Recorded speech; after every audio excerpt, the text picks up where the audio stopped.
Alright guys, Chef Nooner here. Today we're gonna grill some lamb chops. As you'll notice, I've got my traditional setup, nice and class.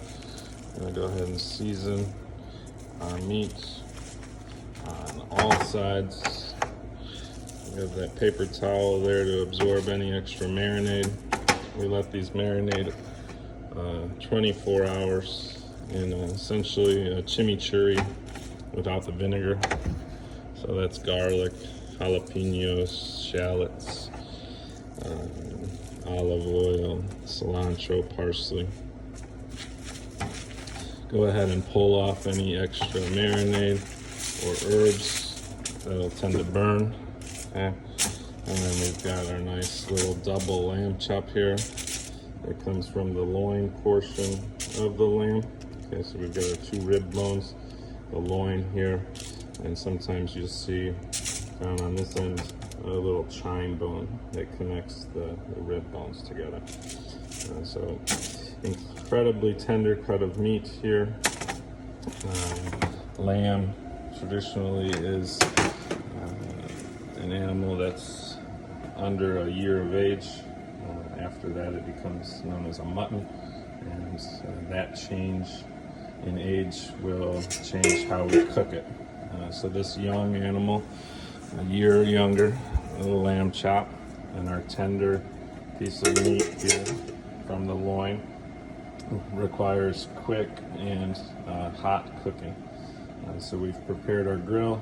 I've gone ahead and brushed with the grates and then done with the seasoned oil. Okay, I've got my tray, I've got my tongs, everything's staying on the tray, we're not making a mess. For today's grilled item, we've got the grill set kind of a little bit lower temperature, a medium, than when we did the ribeyes, which was on high. I do have an oven on standby, just in case I need to cook this further. But what we're going to do is try to cook this on all sides, and you'll notice a good amount of fat here on the outside. That's going to help protect some of the meat, and we're going to try to render that down and get some good flavor. So I'm going to go actually ahead and lay that fat side down. Again, nothing major flare-ups here. We're going to try to cook this over the course of like 8 minutes, 2 minutes per side. Again, heavily seasoned with salt and pepper, and in that marinade. Please make sure that you drain off any excess marinade. If you bring this over here with a ton of oil, you're going to end up with a ton of flare-ups and burning.